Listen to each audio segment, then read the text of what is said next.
नाम की महिमा मानस के आधार पर बताई जा रही है। मैं यह स्पष्ट करना चाहता हूँ कि नाम जो है वो भगवान का बड़ी कुशलता से और बड़ी सरलता से प्रापक है। वो किसी भी अन्य साधन की अपेक्षा नहीं करता, निरपेक्ष साधन है नाम जप। तो लेकिन वो नाम जप कैसे हो, इसको गोस्वामी जी ने तो स्पष्ट किया ही है और यह भी बताया है कि रूप के साथ उसका यद्यपि संबंध है, क्योंकि ये दोनों नाम रूप दो ईश उपाधि, नाम और रूप दोनों ही ईश्वर की उपाधि हैं। और अकथ अनादि सुसामुझ साधि, किंतु वो अकथ हैं, अनादि हैं और जो बहुत ही समझदारी से, अच्छी समझदारी से उनका सहारा लेता है तो वो उस भगवान को प्राप्त भी करता है। तो इसीलिए गोस्वामी जी ने ये कह दिया कि दोनों में कौन बड़ा है कौन छोटा है तो कहना अपराध है, किंतु दोनों का गुण सुन करके भेद जो है साधु लोग समझ सकते हैं। सुनिगुनि भेद समुझी हैं ही साधु। तो नाम जो है वो आप जानते हैं, नाम शब्द बनता है नम धातु से। तो जो अपने अर्थ की ओर झुकता है, जो अर्थ को पकड़ता है, अर्थ को अपनी ओर खींचता है, वो नाम है। तो नाम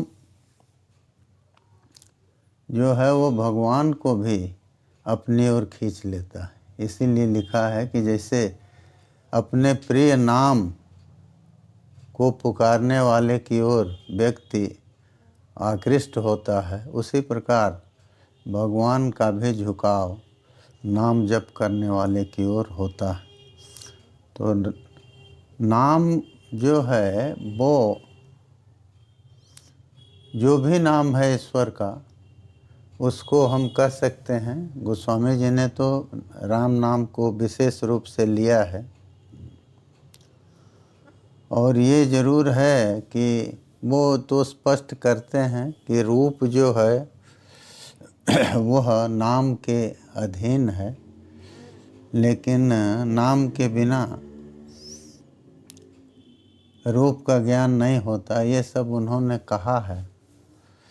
तो ये नाम और रूप दोनों ईश्वर की उपाधि कैसे हैं, उपाधि क्या है, इस पर विचार करना चाहिए। देखिए भगवान जो हैं वो उनका रूप,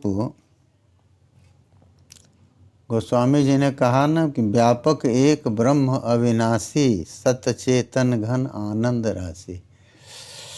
व्यापक एक हैं, ब्रह्म अविनाशी जो हैं वह, तो व्यापक एक कह करके उनकी अखंडता और सर्वव्यापकता को बतला दिया।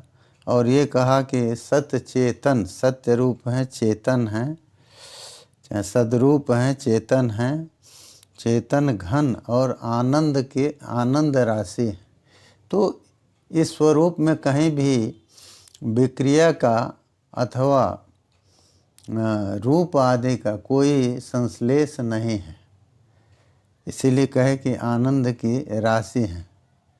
लेकिन ऐसे भगवान के हमारे हृदय में निरंतर रहते हुए भी हम लोग निरंतर दुखी हैं। तो उस स्वरूप को, उस भगवान को प्रकट करने के लिए हमें नाम का सहारा लेना चाहिए। इसीलिए कहते हैं कि नाम निरूपत नाम जतनते सो प्रगटत जिम मोल रतन से। नाम का निरूपण करने से और नाम में यत्न करने से, नाम का उच्चारण आदि करने से वो प्रभु जो हैं वो भी प्रकट हो जाते हैं। तो वो भी जब प्रकट हो जाते हैं तो हमको उन्हें प्रकट करने के लिए नाम का सहारा लेना चाहिए। तो रूप से नाम को श्रेष्ठ बतला करके गोस्वामी जी ने नाम के द्वारा भगवान को प्रकट करने का प्रयास करना चाहिए, ये संदेश दिया। लेकिन वो नाम जो है वो क्या सगुण को प्रकट कर देगा, जैसे कहते हैं ना सो प्रकटत, तो प्रकट होते हैं भगवान, उसका क्या मतलब है? प्रकट होंगे तो किसी रूप में आएंगे, तो उसको प्रकट करने के लिए नाम की महिमा इस प्रकार से बताते हुए उन्होंने ये बताया कि वो केवल सगुण का ही प्रबोधक या सगुण का ही को ही बताने वाला नहीं है, बल्कि वो निर्गुण को भी बताने वाला। देखिए ये बिना साधन किए और केवल एक जगह रुक करके, एक जगह स्थिर हो करके, वो चाहे जिस रूप से हम एक जगह स्थिर हो जाएं, अपनी श्रद्धा से या अपनी जड़ता से, अपनी एकतर पक्षपातिता से, एक और हमारा पक्षपात है, हमारी रुचि सगुण में है या हमारी रुचि निर्गुण में है, तो हम उसी को पाने के लिए प्रयास करते हैं। लेकिन गोस्वामी जी कहते हैं कि दोनों को बताने वाला नाम है। इसीलिए उन्होंने कहा कि अगुण सगुण बिच नाम सुसाखी, उभय प्रबोधक चतुर्द्विभाषी, कि वो निर्गुण और सगुण के बीच नाम जो है वो शोभन साक्षी है। साक्षी किसको कहते हैं? जो साक्षात देखने वाला। तो मन नाम जो है वो निर्गुण और सगुण दोनों को साक्षात देख रहा है, मन दोनों से साक्षात संबद्ध है। उससे संबंध करने पर हम निर्गुण और सगुण दोनों से संबद्ध हो सकते हैं, दोनों का ज्ञान प्राप्त कर सकते हैं। इसीलिए उन्होंने कहा कि वो शोभन साक्षी है, अच्छा साक्षी है। और तो ये कहें कि वो साक्षी है तो अपने देख लेगा या अपने संबद्ध रहेगा दोनों से, हमारा संबंध कैसे होगा? तो कहना है उभय प्रबोधक चतुर्द्विभाषी, वो दोनों का प्रबोध करने वाला है, दोनों को बताने वाला है।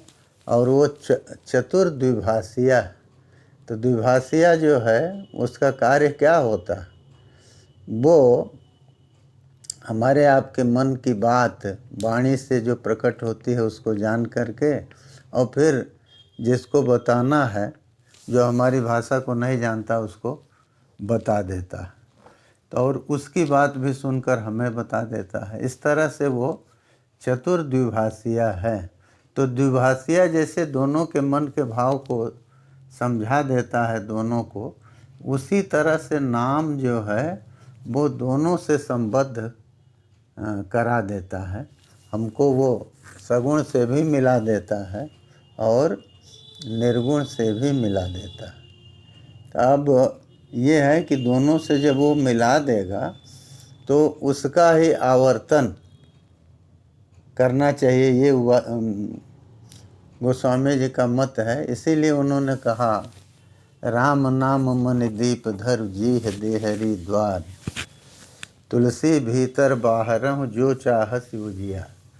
अब इस दोहे को देखिए आप, तो उन्होंने राम नाम रूपी जो मणिदीप है उसको जी रूपी देहरी पर, द्वार की देहरी पर रखने को कहा। तो उससे होगा क्या कि भीतर और बाहर दोनों ओर प्रकाश होगा। इसीलिए कहते हैं कि यदि भीतर और बाहर दोनों ओर प्रकाश चाहते हो तो इसको करो।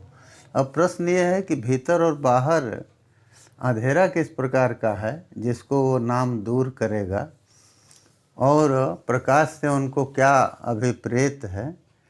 तो राम नाम का जो मणि है वो प्रकाश तो करेगा, वो स्वयं प्रकाशित है, तो वो प्रकाश करेगा हमेशा, लेकिन किस अंधेरे को हटाएगा।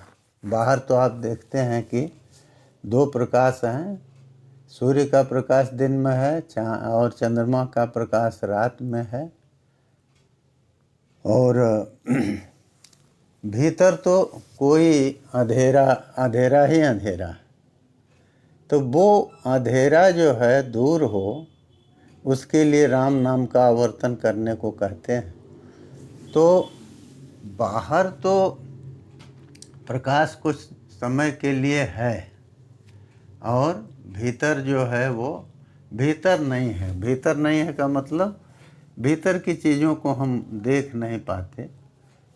यहाँ तक कि जो हम भोजन आदि करते हैं उनका भी वो गले के नीचे जब अन्न चला जाता है तो उसके बाद हमको नहीं पता है कि उसके ऊपर कौन सी क्रिया हो रही है। तो देखिए वो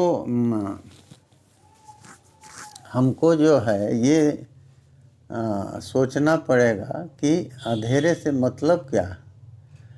हम एक तो सबसे बड़ा अंधेरा ये है भीतर का, क्योंकि ईश्वर जो है वो दिखाई नहीं दे रहा है।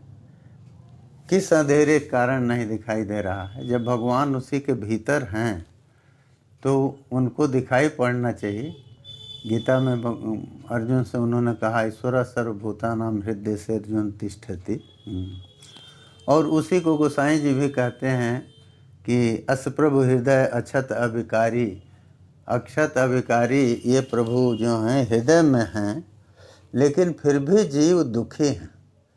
तो दुखी हैं तो क्यों दुखी हैं? इसलिए कि उनका ज्ञान नहीं हो रहा है। जब भगवान आनंद रूप हैं तो आनंद रूप भगवान का प्राकट्य होगा तो आनंद ही आनंद होगा, फिर दुख नहीं रहेगा। लेकिन दुख हो रहा है, तो इसलिए कोई न कोई ऐसा अंधेरा है जो कि उस प्रभु को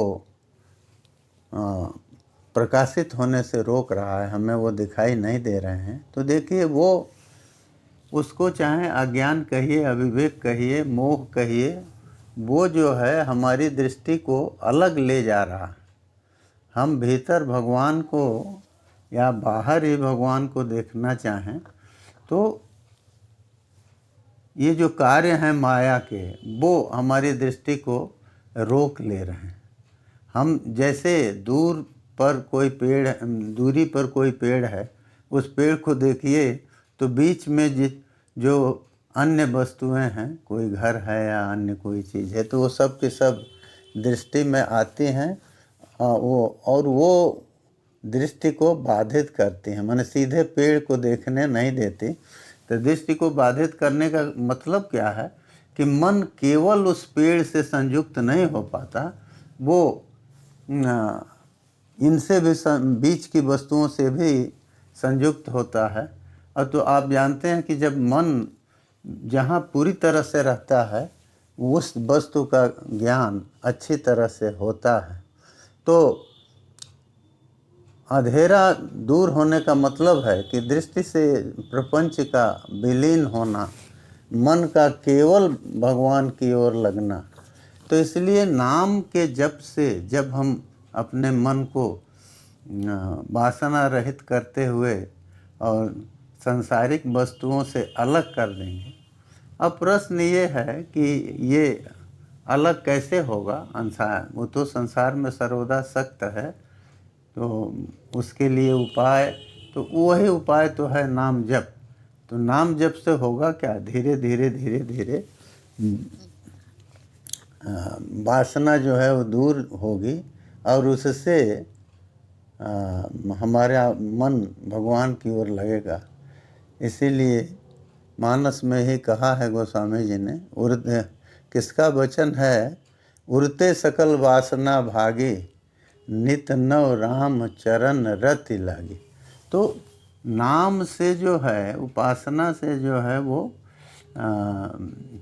वासना का क्षय होता है, और यही जो है अंधेरा है, इसके कारण भगवान जो है नहीं दिखाई देते। भगवान का न दिखाई पड़ना यही सब दुखों का मूल है। भगवान का न दिखाई पड़ना माने उनके आनंद स्वरूप का प्राकट्य न होना, आनंद रूपता का प्राकट्य न होना।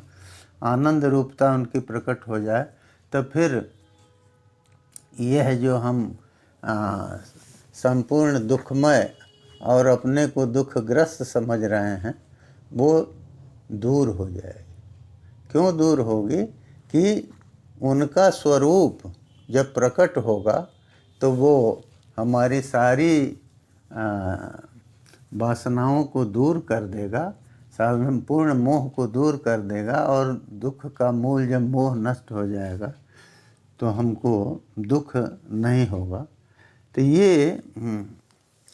ये गोस्वामी जी का अभिमत है। तो भीतर का उजियार जो है वो इसीलिए चाहते हैं, और जो बाहर का उजियार है वो तो आप समझ रहे हैं। बाहर जब उजाला है तब भी अंधेरा है। अरे अंधेरा क्या करता है? दुख देता है। तो उस समय जब हम बाहर, हमारी दृष्टि है, सूर्य का उदय है, सब कुछ है, या अन्य कोई प्रकाश का साधन है, तो उस साधन के रहते भी हमको जो है दुख हो रहा। क्यों हो रहा है? कि जो सुख का साधन है, जो सुख रूप है, वो तिरोहित है। वो हर जगह व्यापक है, हर जगह उसकी अवस्थिति है, लेकिन वो दिखाई नहीं दे रहा। तो बाहर भी उससे उजियार होगा, माने उसकी आनंद रूपता का प्राकट्य होगा। इसीलिए ये कहा गया है कि जो नाम जपत मंगल दिस दसहु। तो किसी भी प्रकार से भाव कुभाव अनख आलसहु, नाम जपने से 10 दिशाओं में मंगल होता है। तो ये मंगल प्राप्ति जो है बिना जाप के नहीं होगी। तो इस तरह से भीतर और बाहर दोनों ओर हमको प्रकाश मिलेगा। क्योंकि देखिए वासना की दृष्टि जो है, वासना युक्त दृष्टि जब तक है तब तक वो कष्ट तो देगी। बाहर जहाँ भी मन जाएगा तो वो कष्ट देगा। किस लिए देगा? क्योंकि वो ममत्व को लेकर के या अहंता को लेकर के वो दृष्टि प्रवृत्त होगी, और उसमें फिर कष्ट ही कष्ट आना है, दोनों ही स्थितियों में। इसलिए इसको उन्होंने कहा कि ये बाहर का भी हमको प्रकाश जो है वो सुखमय प्रकाश तो नहीं है। जब भगवान के स्वरूप का स्फुरण होगा, या उसकी भगवान के स्वरूप का तिरोधायक जो वासनामय हमारा भाव है वो खत्म होगा, तो उससे हमको बाहर भी सुख मिलेगा। और यह सुख जो है वो हमारे लिए नित्य सुख की तरह होगा। तो इस तरह से वो नाम के द्वारा हमारे दुखों को दूर करने का एक सरल रास्ता बताते हैं। इसीलिए वो कहते भी हैं कि जब भी हम भगवान के नाम का स्मरण करते हैं तो आवत हृदय स्नेह विसेखे, वो हमारे हृदय में आते हैं। क्यों? कि उनको विशेष स्नेह खींच लाता है। तो इसीलिए राम को जो है स्नेह की डोर से बांध करके नाम ले आता है। तो वो जब उनका हृदय में आगमन होगा तब देखिए ये भी विचित्र बात है। अरे वो हृदय में है ही हैं, तब उनका आना क्या है? कहे हैं ना कि सुमिरिय नाम रूप बिन देखे, आवत हृदय स्नेह विसेखे। तो हृदय में उनका आना क्या है? वो तो वहाँ है ही हैं। नहीं, वहाँ वो हैं, लेकिन अज्ञात रूप में।